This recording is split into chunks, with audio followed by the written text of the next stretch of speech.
Welcome to another talk from the Alan Watts radio series number 5, Myth and Religion. This is a talk on the contrast between classical Eastern and traditional Western mythologies. Recorded in Philadelphia in April of 1971, it's called Not What Should Be, Not What Might Be, but What Is. Here's Alan Watts.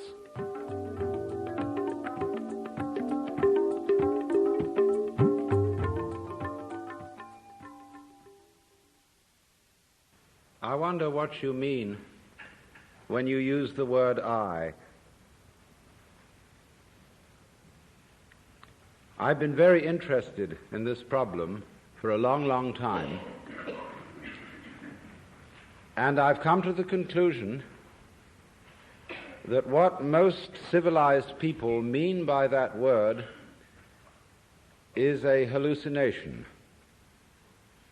That is to say, a false sense of personal identity that is at complete variance with the facts of nature. And as a result of having a false sense of identity, we act in a way that is inappropriate to our natural environment.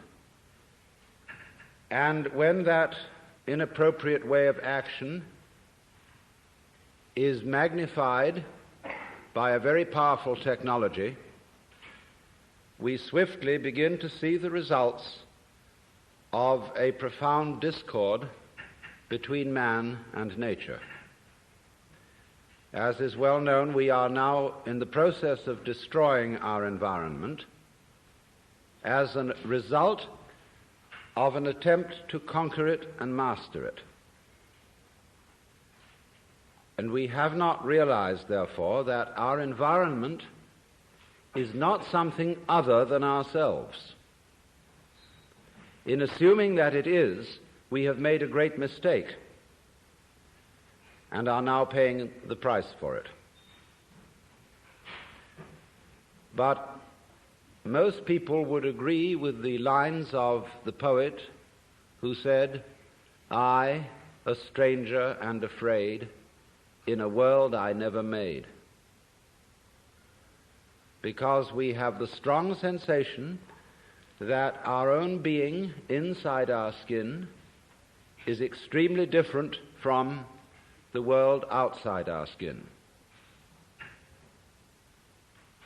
That while there may be intelligence inside human skins, and while there may be values and loving feelings, outside the skin is a world of mechanical process which does not give a damn about any individual and which is basically unintelligent, being gyrations of blind force, and so far as the merely biological world is concerned, gyrations of libido, which is Freud's word for blind lust. There are many people who say they don't believe that the world is like that, but under the control of a wise, just, and beneficent God. Although many people say that they believe that to be the case, very few people in fact believe that to be the case.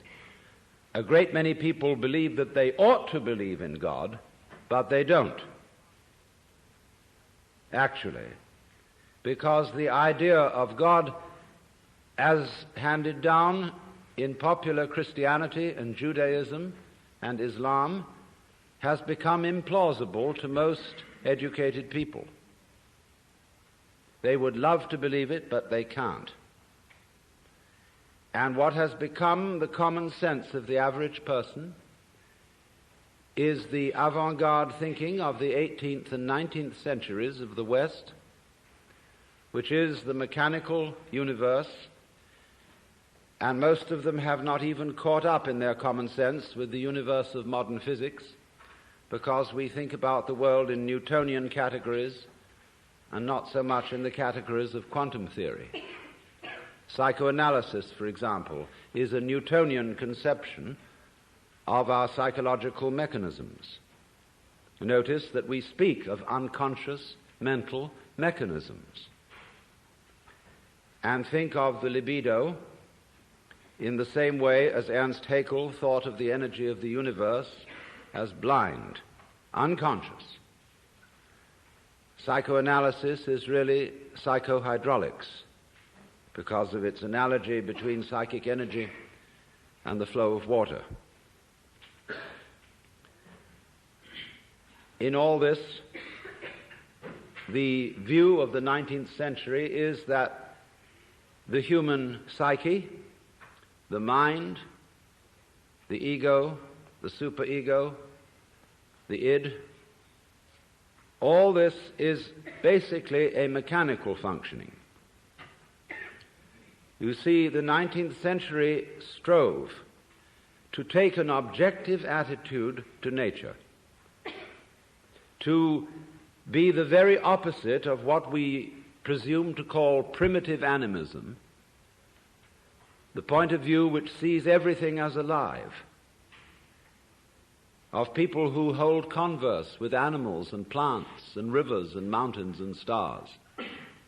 That, said the 19th century, is the pathetic fallacy, the projection of intelligent human characteristics upon unintelligent entities in nature. We withdrew that projection in the 19th century and said, let's look at everything objectively, as it is.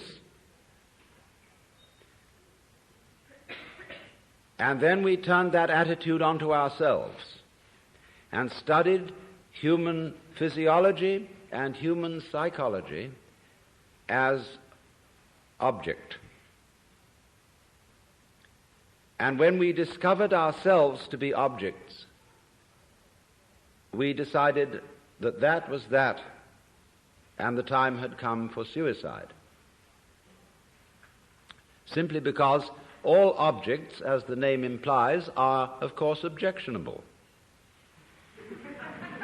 I found that phrase, which I thought I'd invented myself, in the writings of Weston Labarre, who is a great anthropologist, but definitely of the psychoanalytic school, who share this 19th century philosophy of so-called scientific naturalism. And he uses the phrase, the objectionable objective world. And so you see, when everything is deprived of subjectivity and regarded as simply a mechanism, as it were, with nobody home, then the world is seen as futile. And we are indeed preparing to destroy the planet with nuclear energy and other processes. Now, I submit that this 19th century view of the world is pure mythology, and not very good mythology at that. But that it is fundamentally based on a hallucination that we have about our own existence.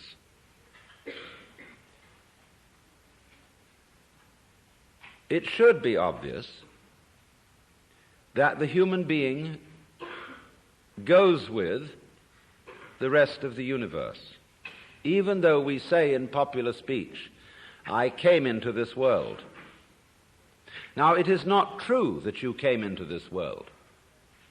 You came out of it. In the same way as a flower comes out of a plant or a fruit comes out of a tree. And as an apple tree apples, the solar system in which we live, and therefore the galaxy in which we live, and therefore the system of galaxies in which we live, that system peoples. And therefore people are an expression of its energy and of its nature. If people are intelligent, and I suppose we have to grant that if, then the energy which people express must also be intelligent.